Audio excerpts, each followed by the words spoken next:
Hey guys, Tom Cherry Holmes here with the FujiNet project and doing another status video here because more pieces of the end device have been put into place, especially with regards to protocols that deal with remote file systems. Most importantly, the bits and pieces allowing you to change directories within those file systems and to handle such relative paths with and or without wildcards for directories. If we go ahead and start, we have a copy of SpartaDOS 3.2 that we have in drive 1 here, and the N handler in drive 2. We'll go ahead and boot it.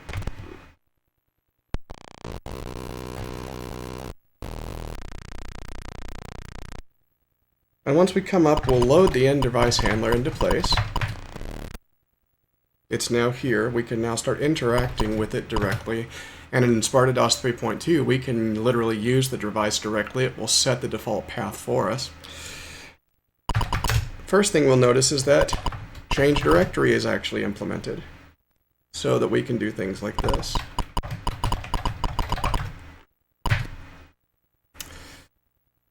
And of course, now that we do a directory, we can see the root directory of this FTP site, ready to go. Well, let's move up even further. Now we can deal with relative paths. Now, since this is a directory, currently you have to put a slash at the end of the file here. I'm working on making this a bit better, but for now we have to specify that. And we see that we've now gone up a bit further. We can continue and keep going up.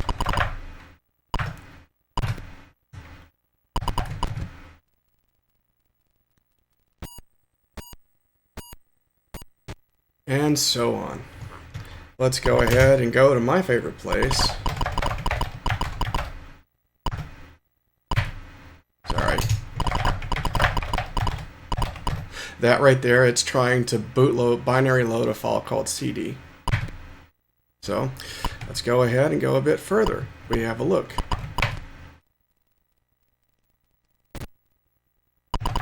And since you can also take and keep appending, it'll just gladly take and keep appending to the end of it. So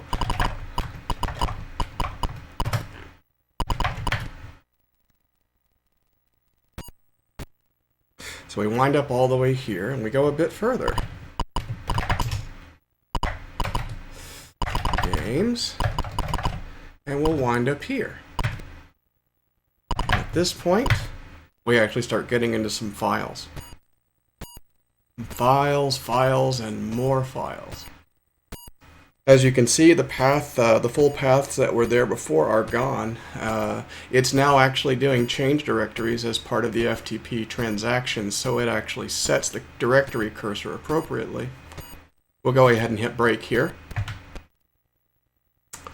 No problem. Well, we can also look at wildcards. So let's say we want to look for things beginning here with this. Sure. It'll gladly do that for us. Now keep in mind it is case sensitive, so this is not the same as this.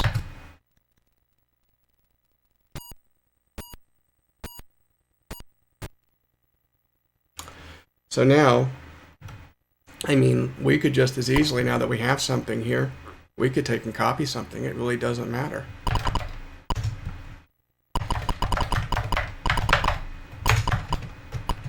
Copy that to drive 2, maybe. Sure.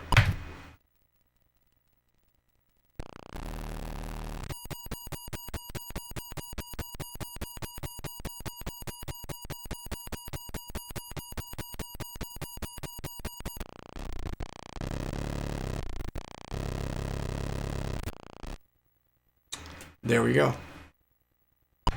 Now, interestingly enough, we did that lowercase, and I'm curious to see if it actually translated it or if it brought it over. Aha! It brought it over as question marks. Slight little bug there, but yes, be sure to change in uppercase appropriately. Oopsie! Yes, so, but as you can see, we're just as easily taking and bouncing across and dealing with wildcards, looking at relative file paths, moving across, effectively circumnavigating the file system. Now, at any time, I can just as easily do this and go all the way back to the start of the FTP site. This may work, this may not, we'll see. Yeah, so there we go. Boom, you can see. Bam, all the way back here, and of course I can take and set the CWD somewhere else, for example, to a different, to my FTP server over here on the local network. Boom, there we are. So, I mean, you can see that we're, easily moving across between different network paths, handling relative file paths. Let's take this a step further. If I go ahead and hit reset here, you'll see that for other operating systems, I'll actually take and implement a set of tools that will allow you to traverse these directories on the network file system, even though the underlying DOS doesn't have a concept of directories. Thankfully, because we have CIO, we don't have to worry about this, because DOS will take care of the D device and we take care of the N device and implement the commands that we know we want to implement. So I will go ahead and mount the N handler here.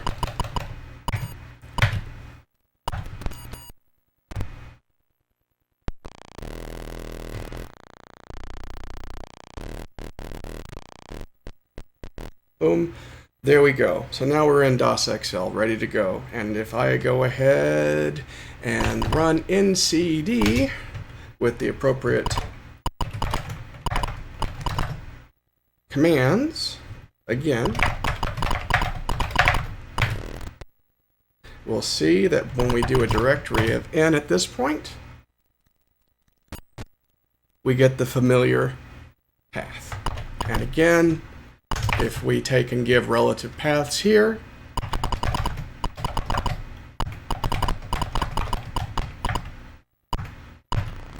again, remembering the slash needs to be at the end. We do this again.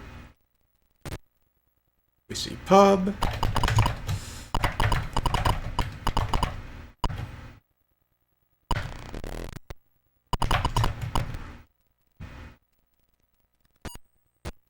And so on. So we go to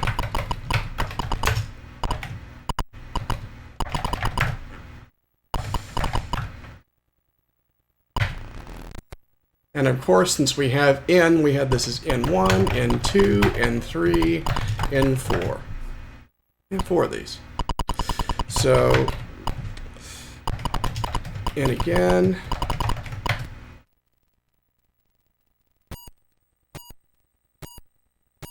And again, much the same output here under SpartaDOS, under DOS XL. Doesn't matter. So we'll start by doing much the same thing that we did before. Except this time, we're actually going to take and we're going to copy. We're going to take a look at something here. Let's find...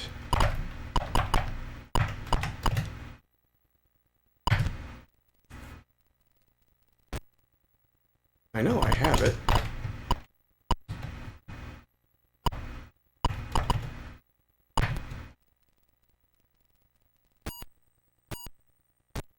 Yeah, okay, there it is.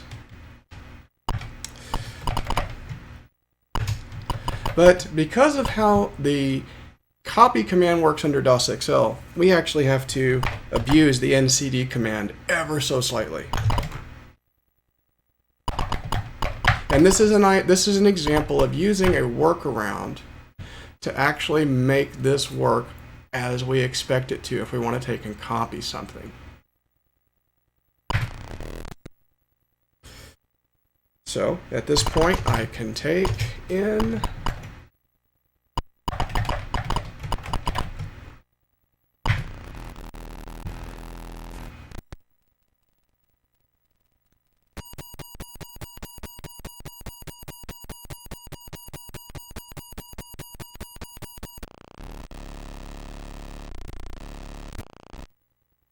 Of course, I could just outright load it.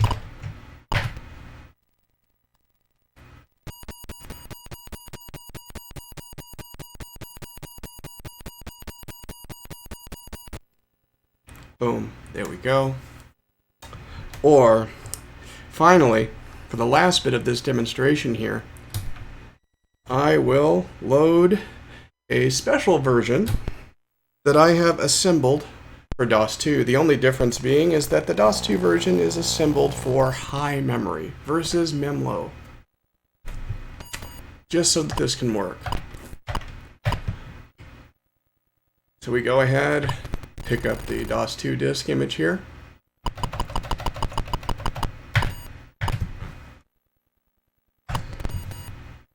And we boot it.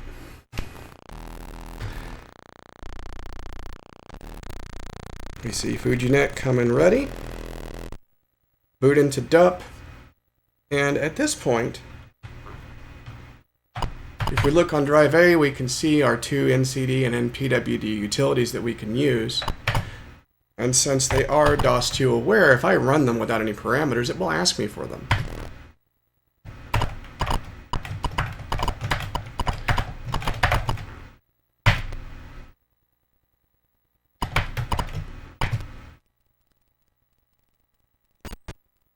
And there we go. Voila. It's sitting here, it's working. Now at this point, again, I can run NCD again. And I can keep adding relative paths just as before.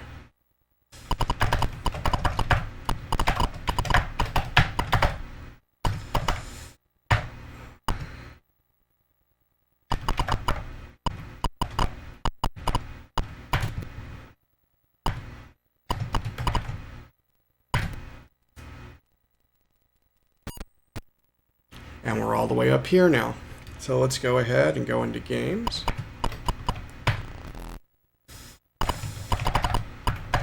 And go into files. And again, by the time we get here, you can see everything works just as expected.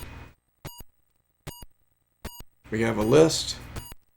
It's ready to go. I go ahead and hit the break key, get out for a second, fine. Now at this point, I can of course use wildcards. It works just fine. In colon, let's see. I don't know. And yes, case sensitive works just fine.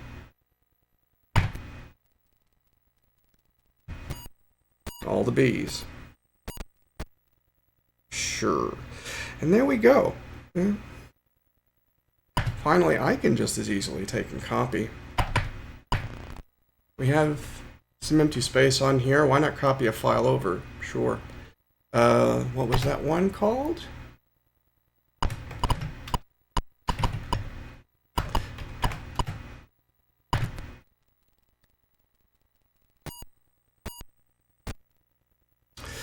Go ahead.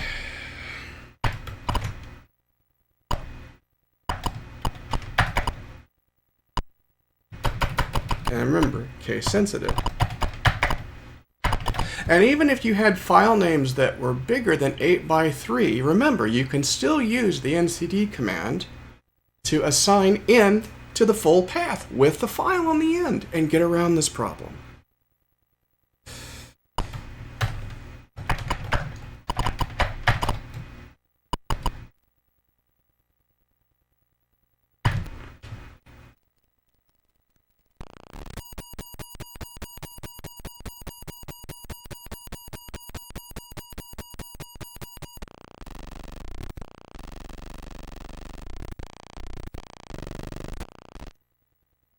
So there we go. Bam. Copied right here. We're good to go there. We could just run it too.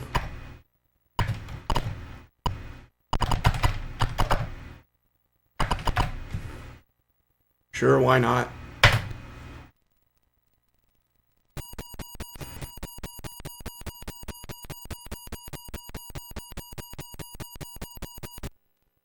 So, I mean, there you go. Another fantastic example of full-blown network transparency that is possible due to the design of CIO. Is it perfect? No.